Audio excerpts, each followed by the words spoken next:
What's up, everybody? My name is Nickerson. Thanks for coming back to my channel. Today we have my good friend JayMack back in the building. What's up, brother? How you doing, friend? Pretty damn good. And today we're talking about something that we both have a heavy passion for, which is science fiction weapons. Sci-fi weapons. That's right. And we're gonna hand it off to JayMack. You can start us off. Let's think about it. Okay, so 3 sci-fi weapons. What comes to your mind? Just think, not a specific situation, but any situation that you would like. 3 sci-fi weapons, video games, movies, anime, whatever. Go.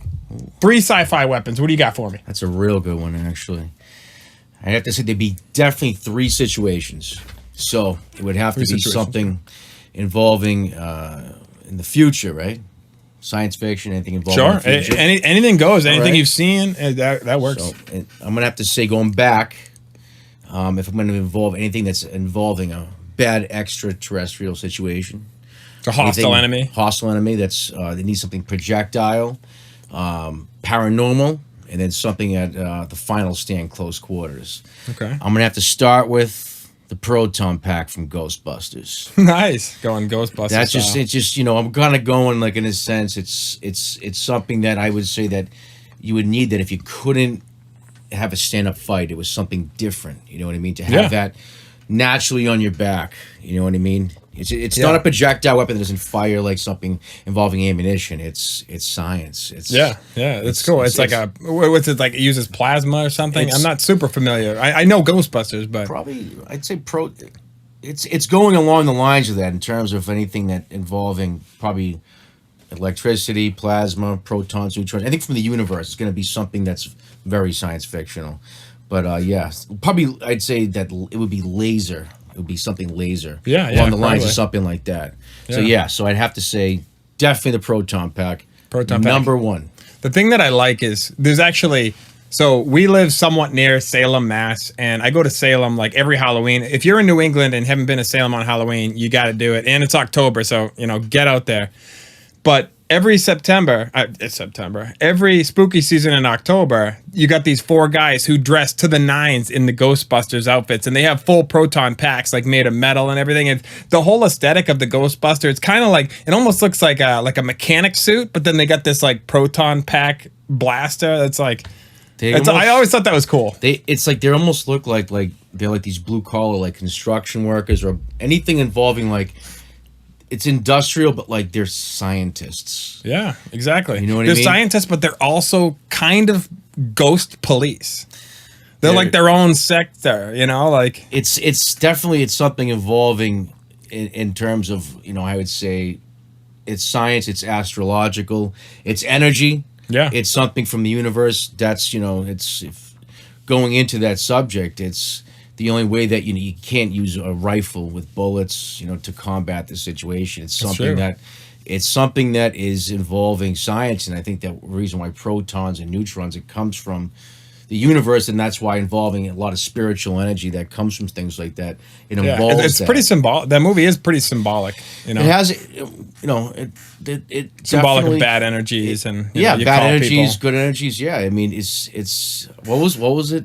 Was it Slimer that was supposed to be like, if you watch like back in the day, it was like they had the cartoon, and Slimer was always kind of like the good guy that always like hung around, but like in the movie it just he was like very like threatening but less threatening. Right, it wasn't a real threat. He was kind of like a pest.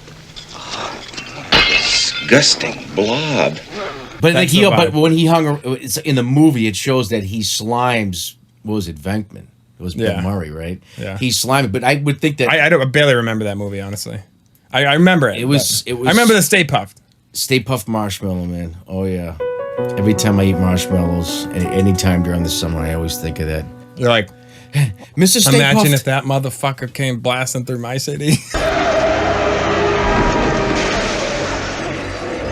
As you're eating one, I'm just gonna eat some graham crackers with Mr. Stay Puft. They just melt them, s'more style. No, but I remember that, like, he slimed Peter Venkman. So I remember in the cartoon, he was always the good guy. So I'm thinking, like, in the movie, that might have been the prequel, showing like maybe the relationship that the cartoon could have been way light years ahead. You know, not light years. I'm saying like way many years ahead. Seeing Because if you see in the movie, he didn't have a good relationship with Slimer because he got slimed by him. But in the cartoon, it's like he always hung around, kind of like the station and all. But it's an interesting choice.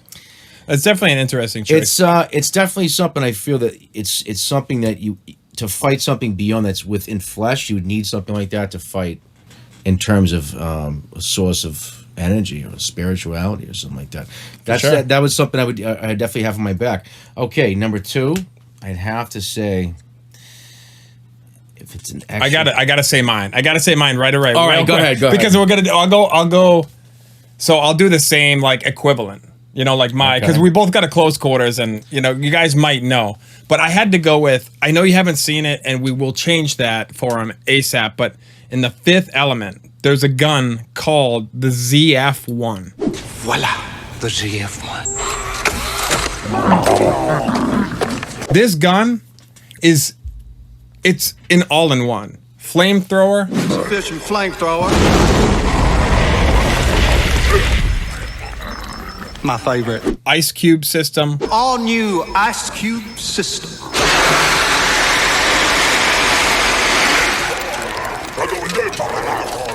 Rocket launcher. Rocket launcher. It shoots a net. Famous net launcher. It shoots poisonous darts. Arrow launcher with explosion of poisonous gas head. It's the ultimate weapon. Like when we first talked about sci-fi weapons, I was like, you know what? The ZF-1. The ZF-1 is the weapon to choose because it's an all-in-one, and it folds up. It gets like super compact, and you can like carry it with you, and it's an all-in-one. So I had to. It's like having basically, so you have something that shoots ammunition, it shoots flame, and ice cube. It has a net in it, so it shoots like a freezing type of. Yeah. So it's like Mr. Freeze from like kind of like the Batman type. All right, everyone, chill. It's very similar. Yeah, it freezes them up. So yeah, so it's kind of like the elements of life. You got Fifth Element. You got to see it. You got to see it. We're on something right now. So you got Earth. what is so this? It's okay. There's water. You got fire. You got know the deal. All the elements basically. It's a weapon that basically uses forces of nature. Yeah, it's similar, and it has a net. And it has poisonous darts on it too. Right. And then it has a little rocket Which is launcher. probably from like some weird fish in the sea or something that's like. And then, worst case scenario, it's got a little red button on it. And this is what happens if the gun gets confiscated and someone's playing with it. You never touch a red button. The red button is if your gun gets stolen, someone tests the red button, it blows up.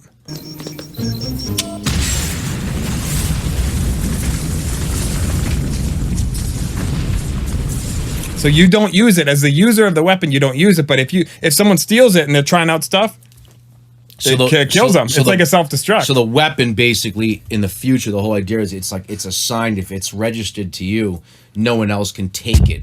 So it's in the future. It's similar enough. Yeah. Like if you don't know how to use it, and you go to hit the button, it happens in the movie. Kind of like a Predator when at the end of the movie when it's Predator, beaten, it's when it's beaten. You know what I mean? It's self-destruct. So it hides the evidence because it cannot be captured because it's like a martyrdom. It's a futuristic. It has futuristic technology that they don't want anybody to confiscate. Yeah, so it wipes everything out at once, type of thing. Yeah. Yeah. No. So all right, let's go. So that was my weapon. You'll see that. We'll catch him up on that classic. That's, top 10 favorite movie for me, Fifth Element. The ZF-1's got the first choice. Like nothing even comes close. Like when we're talking about sci-fi, I'm like the ZF-1. And I'll show you the scene. I have never seen Fifth Element. I know I've watched several scenes from it, and I just always, for some reason, I shut it off. We will watch. That is very, very important that you see that. I saw Debo in it from Friday. I remember that. He's the president. He plays the president in that. Yeah, that's right. He was, which was an interesting take. I'm gonna have to watch that actually. All right, so I promise. No, I promise you'll like that. It's literally like I can hands down say that's the best sci-fi movie of the night. Very of the cyberpunk. 90s. Very cyberpunk. It is cyberpunk. Yeah, I wouldn't say it's as cyberpunk as like Blade Runner, but the cyberpunk elements and styles they're all in it. It's very, very cyberpunk. Just it's not as cyberpunk as Blade Runner, but Blade Runner is quintessential cyberpunk. It's the very definition of cyberpunk would be Blade Runner. So let's go into close quarters. We both got our kind of like mystical style weapon. What do you got for close quarters? I think I have a feeling, but what do you got? Well, also, if you want water. I'd love one. Water's good for the body. Gotta hydrate, kids. Hydration. All right. I'd say, all right, so Close for quarters. close quarters. Actually, can I save this one for last? No. No, I'm just kidding. Yeah, of course. I Yeah. have to. What do you, what I'm gonna have else to you got? say, so we have something to catch and basically go. So I'm gonna have to say something to fight a bad version of extraterrestrial. So like an extraterrestrial, like let's say the most terrifying industry. It's like an enemy, most terrifying enemy in the universe. But it's not something paranormal. It has its own exoskeleton. It's living. It's a synthetic creature. I'd say something that was built to be the most indestructible creature. That if you had to go against it, I already know what you're gonna say. the M41A pulse rifle from Aliens. Very nice. Classic Explosive tip caseless with an under grenade launcher. weapon. That was very influential in video games and in movies. That weapon. The weapon itself, like when you watched it in action, like going from like a movie that was so terrifying, it seemed like a haunted house movie that was in space. But then it went to a combat film, and you watched like the creature that was just haunting you, and you're in a very isolated, claustrophobic environment. But then when you see the military involved in space, and like even then that they were outnumbered because there was a series of situations that did happen in the film, but it just showed that even when there was a limited amount of soldiers left that were in the film, which was the main cast, they were using the weapon, and it showed how effective it was. And the creature it was like exoskeleton armor. It was probably like, it was well over 8 to 9 feet tall. Oh yeah. It was a weapon of the future, but it was something that was made by like kind of like these like alien scientists, they called it, like these space jockeys. Because once they figured out the species, they figured out, oh, we need to figure out a gun to take these things They out. could breed a weapon, and more than likely, I'd say that like the company that made it was like a bioweapons division type of thing. So they wanted to probably. The first thing I thought of was like the weapon itself was probably designed because it had explosive tip ammunition, and it was designed to destroy robots. Because in the future, naturally, a lot of the enemies we think in future movies would be robots, going back to the Terminator theory and all that. The future enemies are robots. They're going to be robots. Anybody into sci-fi and has a good understanding of life is the enemies will be robots. Naturally. Because you think about like Tesla, he's already got like that iRobot type of thing coming out in people's life. So what's going to stop? So why would you hire human soldiers when you could just have robot soldiers? Like, you don't have to feed the robots. You don't have to pay the robots. They can die and it's no big deal. It's a Terminator theory. A robot army is in the future, people. It's a Terminator theory. It's a lot of theories. But yeah, Terminator really was a good mainstream way to bring up the future robot war that probably is going to happen. Honestly, it probably will. So there'll be some conflict where think about like other countries, not going to name any, relax, but that have the money and stuff and the armies, and you don't think they're going to buy robot armies? Like, of course they are. Like, that's the next step in evolution. Is like, oh, we don't need humans to fight our wars. We can just have robots. Robots don't have emotions. You don't have to feed them.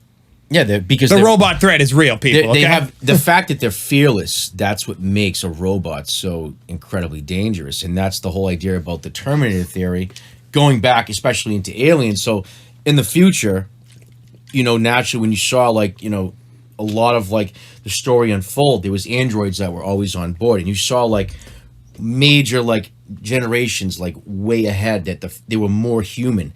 But if you go back to like prototypes of like androids, they were more like combative. They didn't like rely on them. Like if you saw like Bishop in Aliens, he was more human like because he was more like an advisor on board. He helped out.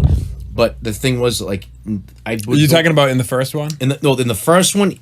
Remember when you found out that that assistant was a robot, you were like, oh my God, this is a death sentence. Like that was one of my favorite parts of the movie. Well, it's because of the company. The company wanted the robot because they knew if anybody wasn't going to be like, okay, this is a suicide mission, they knew the robot was strong enough to like make it out. And if they had to eliminate any subjects, they could take the evidence. And they weren't risking a person. They were just throwing it. Once they realized it was a robot, they're like, oh my God, this was the plan the whole time. And that's another thing. I love the first one. I like the everybody second loves one. Everybody loves the first one. I love the first one too. It's Ridley Scott classic. I feel like most of the people I talk to actually like Aliens more, but I like because Aliens is cool, but I just remember the first one. It's sci-fi horror, so those are my two favorite genres. And then the second one, it wasn't as much horror. It's like suspense, action. It's still good. But I thought the first one was good because it was like they're on the ship and it's just one alien. You don't know where it is. You got the little motion sensor and shit. That was like it's what made it. That was intense. It made it like a Halloween Michael Myers like movie that was on a spaceship. Yeah, is what it was. It was like Jaws on a spaceship. It was you were being hunted because you didn't have any actual ammunition. I mean, they had flamethrowers and stuff like that. For the time, it probably had the best creature feature of all horror movies. Like because H.R. Geiger.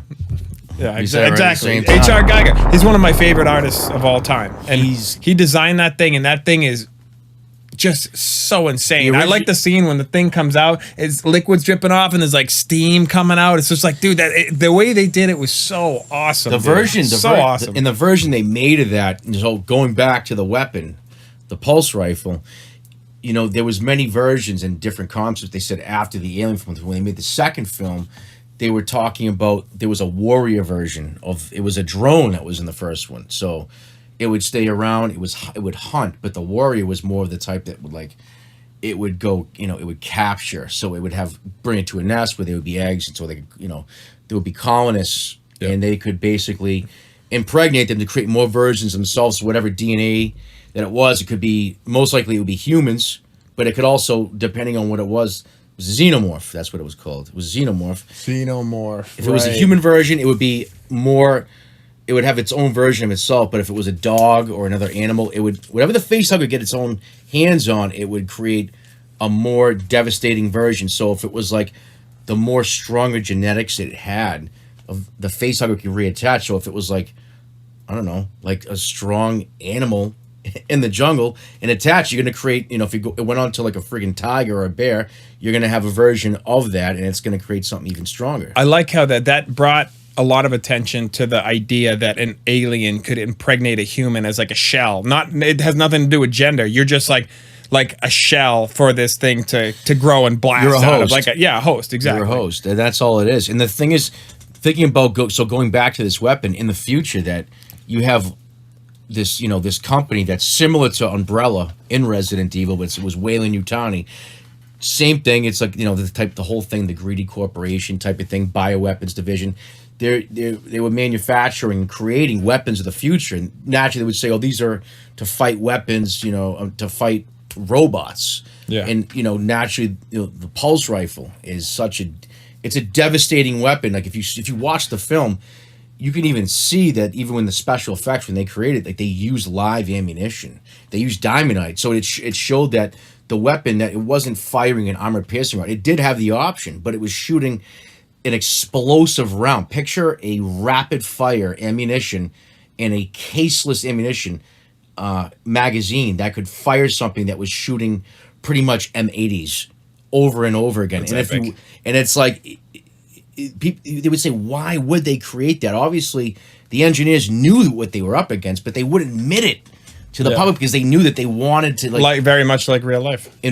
Naturally in real life, and they knew they had the information because they don't want people to panic. Same thing in Resident Evil and Umbrella. It's a lot. They destroyed the whole city in Resident Evil. Resident Evil is just going to come up in every video. Let's just face it. Resident Evil has, I believe, there's a lot of concepts that, and naturally, Aliens, I'm going to say, there's a lot of gaming, a lot of games, a lot of stories that do come from aliens. Like if you even look at Resident Evil, right? Yeah. There is a flamethrower in the first one, and it resembles. It does. It resembles the flamethrower from Aliens. It does. It does. Oh, it absolutely does. And if you probably asked, Capcom, they would be like, we were 100% fans of Aliens, but like, look at the outcome of it. Like, if you saw like a lot of like, the officers from Stars, they were not normal officers. They were in full armor. They were like the special operations versions of them, and it made you, in a sense, I feel, playing in a game like Resident Evil, it made you feel more secure, because if you were like more like a civilian, it never gave you the security that if you were playing. No, you needed to be trained, and you needed the weapon. When you saw Chris Redfield in the first one, you were like, this is the guy I want to get. But notice that they were smart. They had a balance system. They gave Jill Valentine two extra spots, and they gave her the Beretta when I think that Chris started with a knife. Yep. And she got the lockpick. And she got the lockpick. So it was favored. But Chris had more health. But Chris had more because he was a male. He could take more. Yep. Yeah, exactly. He's a big dude. So yeah, yeah, that's an awesome second choice. I mean, naturally the alien weapon. I knew it was going to come up. aliens. I have to choose the pulse rifle because naturally in anything, the pulse rifle is a reference to a lot of weapons in science fiction today. It's going to be the pulse rifle. I think that a lot of, even in going back to the other episode we did in Contra, if you look at the cover, there's in the back of it, you see Arnold from Predator and you see Rambo from Sylvester Stallone from Rambo, and it looks like there's a xenomorph from Aliens right behind them. So those concepts going back. And a lot of people do like Easter eggy type of tributes to their favorite series. Like They think did if you build made it. a movie, you'd probably include something from Alien in the background, Of because it's your course. favorite. It's a tribute. It's respect. It's cool. It was a good choice for your second. I gotta say, pulse rifle, 100%. We got the proton pack and we got the pulse rifle. proton pack, pulse rifle. My second one, it's a tie. And I'll say it's a tie. I kind of got a little leeway here because it's from the same game universe. I could go either way. So in Half-Life, there's a gun called the gravity gun. And you get this thing, and when you press the button, you target something and it pulls it towards it, and then you can launch it at like 800 miles an hour at anybody. And there's a level where you go through this sawmill, and there's a bunch of saws, and the head crab actually is a very similar, speaking of influence, right into my next weapon here. The head crab acts similar to the face hugger. It goes on their face. It doesn't impregnate them like an alien, but there's still the concept. I from remember that. them. I remember that game. No, because I didn't play. I played. There was a game called Half-Life Opposing Forces.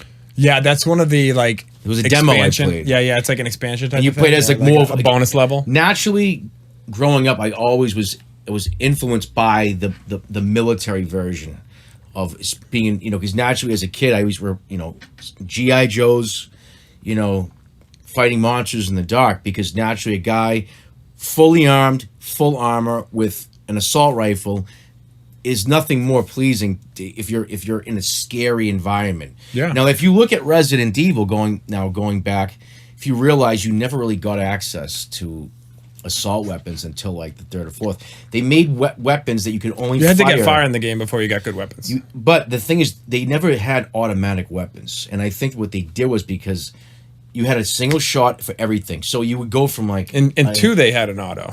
They did. In 2, yeah. They did, But not in the first one. They didn't have in the first one. No. There was. I think in the PC version they had a SAW M249 for the PC, but that was another version that they had of it. It wasn't for the PlayStation. Sure. I didn't play that one.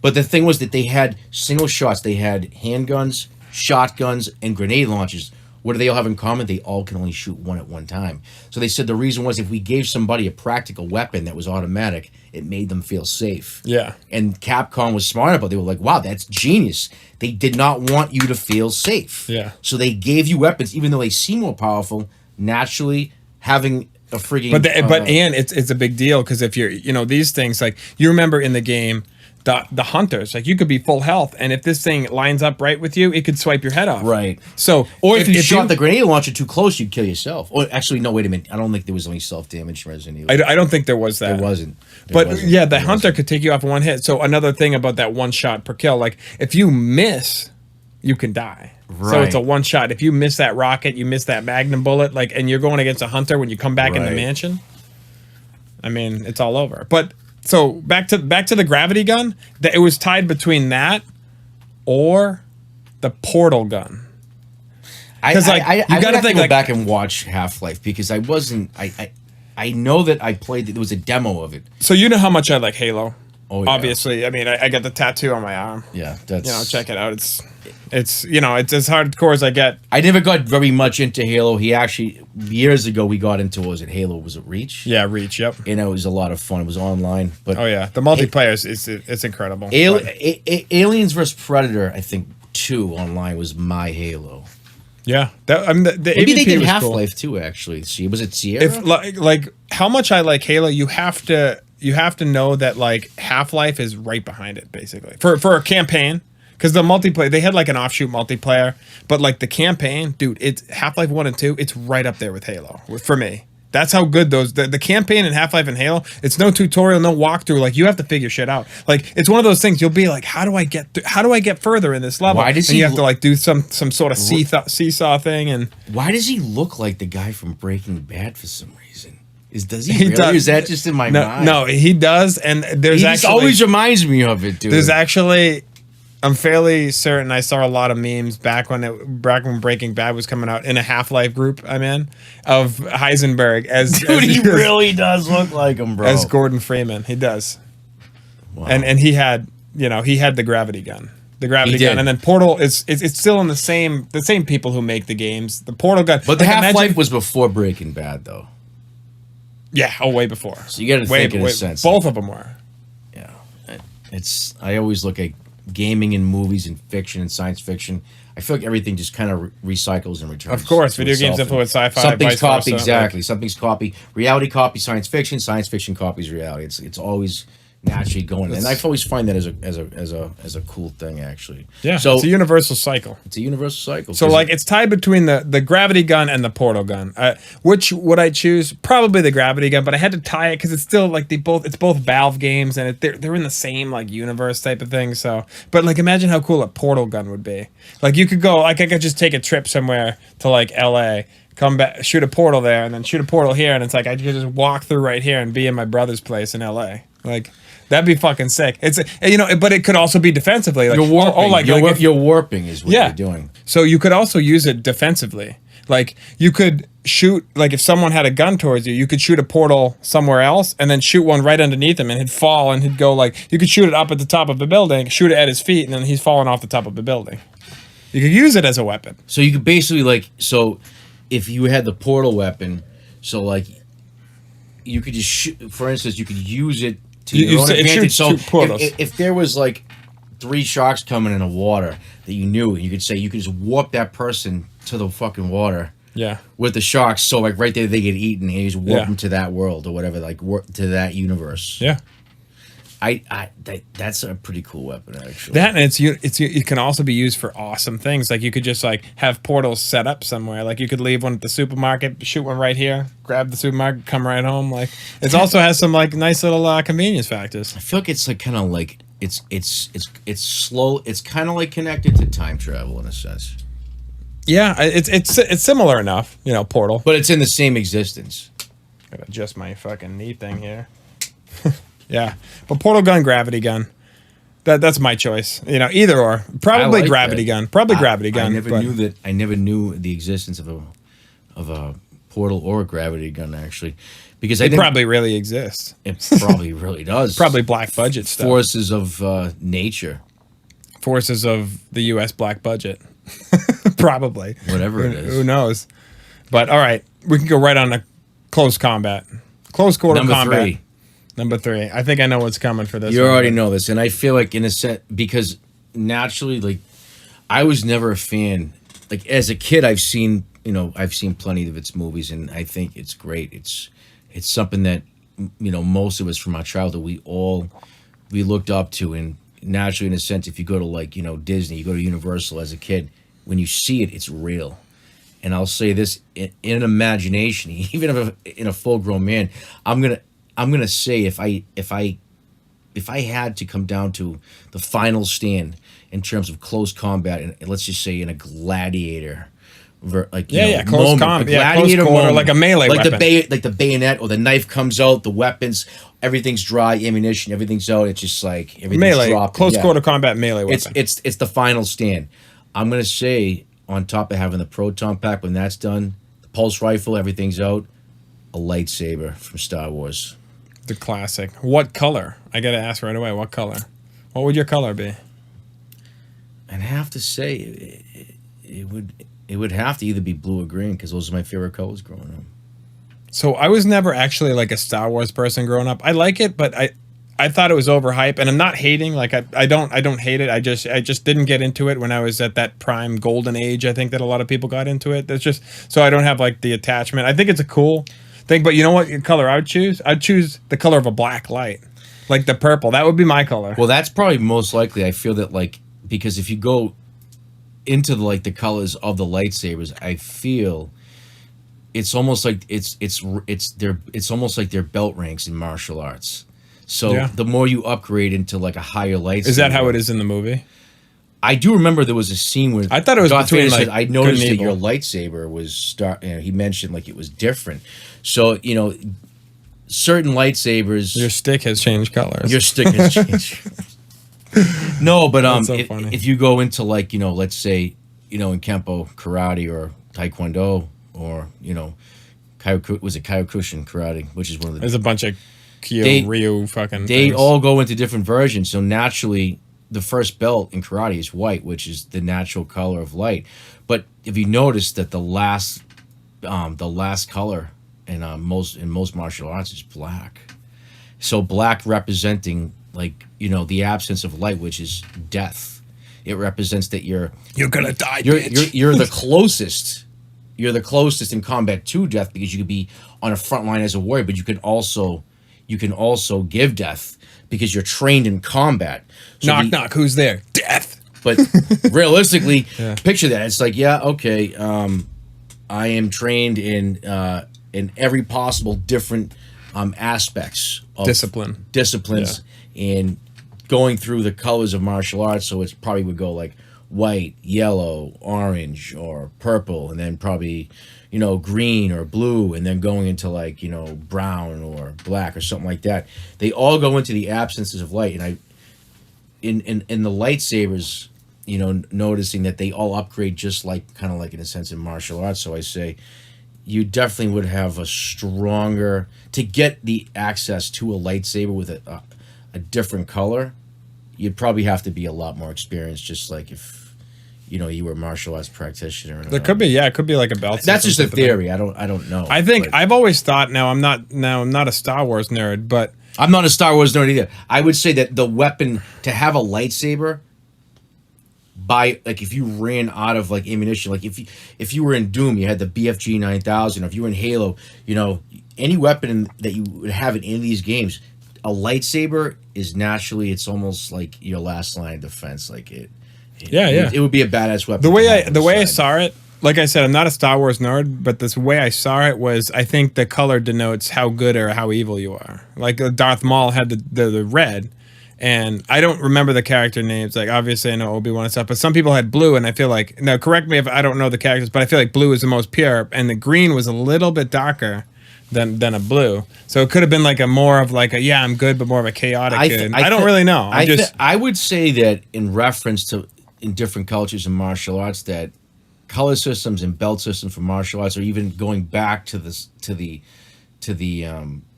call it mythology in Star Wars, that the color system for the lightsabers go by flames, and flames in terms of different belief systems where they say that different colors of flames, they relate to closer to positive and negative situations and vibrations or whatever, or something like that. Makes sense. But I guess that they would say if you look at a lighter, actually, if you look at it, it's like orange, but before the orange flame is blue, and then they say that close to that is actually clear, which is white. So, but black would be complete darkness. Makes sense. But I think if there was a lightsaber, that I don't think they would have black lightsaber, but something closer to that would probably be more than likely on the red aspect. That makes sense. So it's almost like I like Darth Maul's double. Well, look at it in a sense. Look at Darth Vader. Well, it was almost a pinkish red. Was it? Yeah, red. Kind of, right? And Darth Maul. I don't remember. I'm not like super. Same thing. But I think it would depend on the person. But regardless, I think a lot of people would agree the lightsaber, depending on which side that you're on, you would want it naturally. Yeah. As a last line defense. Because that's a good choice for the close quarter. It's pretty similar to mine. Mine would be basically my generation's lightsaber, which would have to be obviously the Halo energy sword, because that's just, in my opinion, that's the coolest sword I've ever seen. Is it It's like, no? Is the Halo energy sword? Is it like electrical? Is it plasma? It's like plasma and electrical, basically. It's got like a pulse. It's got like this. It's like this automated, like it's just a handle, and it creates this like plasma almost energy. Yeah, it creates this like electric plasma. It electrifies and it burns. It like slices things in half. And in the game, we'll say the Halo 2 one. They're all the same, but the Halo 2 one had a major lunge. So once you were in range, it like when you'd aim it at someone, it dragged you towards it, and it pulled itself into people. So it'd have this magnetic range. When you'd swing that thing, it'd take you towards them. Into it. Essentially, you almost lost control. You could like be thrown off the map by accident because the thing would just pull. So, you however towards it was the person. engineered, let's just say this: it more than likely just seems like it's a natural weapon from the universe. But it didn't take much to engineer, but they just figured a way how to channel it all into one. So obviously, magnetic energy. Well, let's face it, positive protons, neutrons. They've probably figured out a way in the science fiction world to drag your target in. So right before you're about to engage it and destroy your target, it's going to be dragged into it. So you don't have to actually, go, fall to engage it yourself. It's just going to be dragged into it. Hell yeah. And I got a weapon I just want to bring up. So that was my close quarters. I love Halo. It's the best. And even when you'd take the thing out, the noise it would make, it'd be like it was just like ready to destroy some shit. And then you get the lunge on it. It was awesome. So now that we got all of them out of the way, there's one I wanted to talk about that you probably didn't think about, but I know you're going to appreciate because we both love this game. The Dead Space Plasma Cutter. The limb annihilator, dude, right? Dude, the fucking, and you could turn it either way, and then you could upgrade that shit. And like, it would just like it just chomp fucking limbs off. So I recall this. So you were an engineer in Dead Space. Yeah, you weren't some soldier. You were an engineer, and you just had a plasma cutter. They didn't want you to feel space. too secure. So you were just like a proper survival horror. You were a civilian. So it was a plasma cutter. Right, and so it was a plasma cutter. That's all. It was like a futuristic in space plasma cutter. What is plasma? It's something. I don't really. I'm not like super. I know there's some forms of plasma in our blood. I don't know that it's the same form of plasma that they would use in like an energy. I don't know anything about it really. I just know it's a badass thing. It's something that naturally, like if you looked at like. A lot of the times, you know what I think the closest thing would be of like the plasma is like a lava. I think it would be closest to like a lava. If they had super hot, kind of like it's like liquid, but it doesn't flow. It flows slower. If they had an ability to basically keep the lava and create ammunition rounds, so like if you look at like most science fiction movies, you're going to see it's like an energy blaster. Take like an M4A1 carbine or like an M16 or something like that to create a magazine with rounds that instead of gunpowder, it would just use energy. They would have to have a way to contain it so it wouldn't be able to burn through the shells. Yeah, that would look like these giant. They look like tracers. Yeah, coming out. And, it would look like. You know what I think it would look like? I think it would look like mini bolts of a lightsaber. Yeah, it looked like a bolt, but of a lightsaber, like that glowing tracer. Well, in certain, I guess, in certain rifles, they said that. The way that, like, if you look actually going back to the pulse rifle in aliens, it showed you an ammo counter. So if you're going back to like a lot of first-person shooters, they had ammo counters. And Aliens was the first movie to to display an ammo counter, how much ammunition you had left in the magazine. I guess going back to like many generations when the M16 came out, they said that how would you know if you were already low on ammunition because they had a tracer around that would show you that you were on your last 5 to 10 rounds.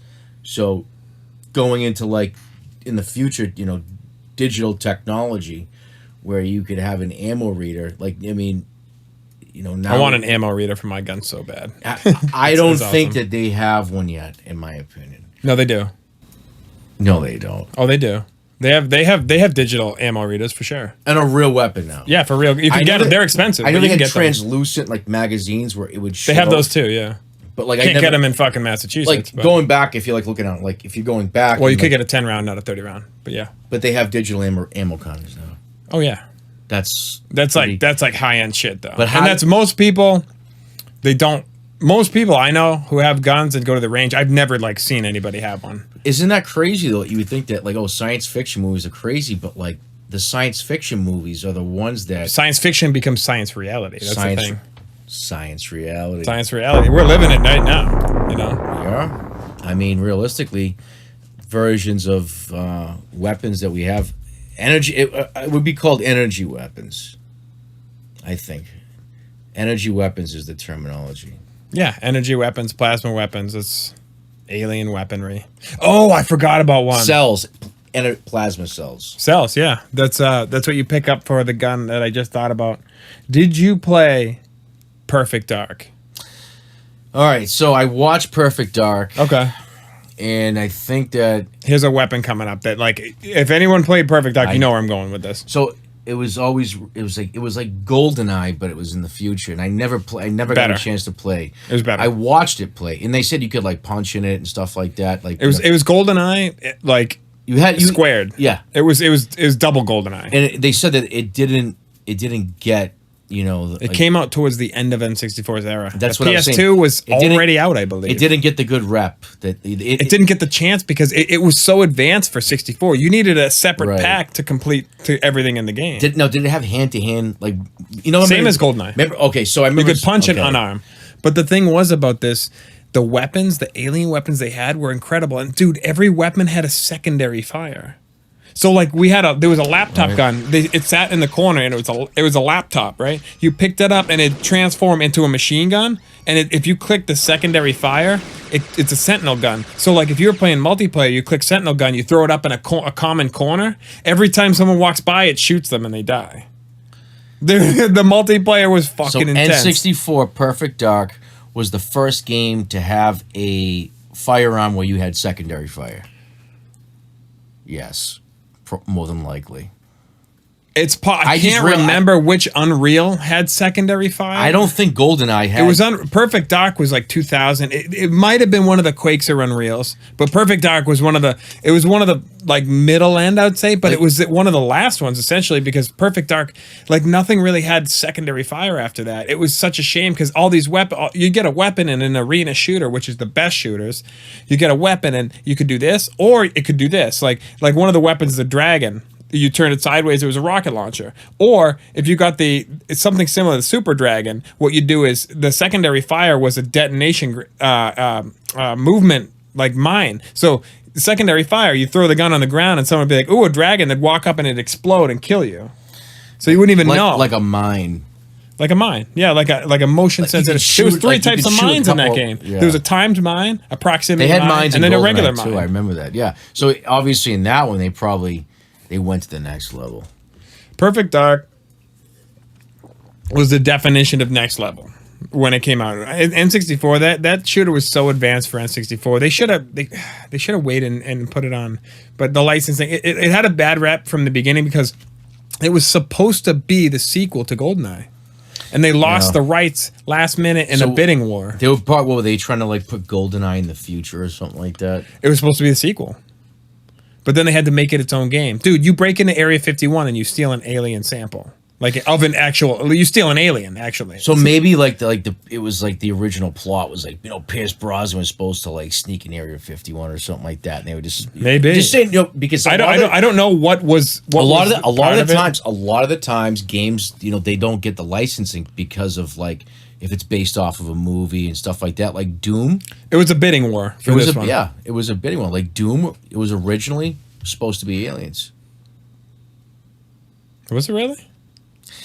Something to do with like, the producers of the company, they wouldn't allow it, so they had to change it to like this, like, it's crazy how that happens, right? War in space. That's how good they were gonna do it though, because like honestly, like looking at the Alien video games, like aside from like one or two, like they probably should have let the Doom crew do the Aliens because like Doom is a way better game than the Aliens games. Any Doom is better than those. If you watch the movie, I mean, it's not.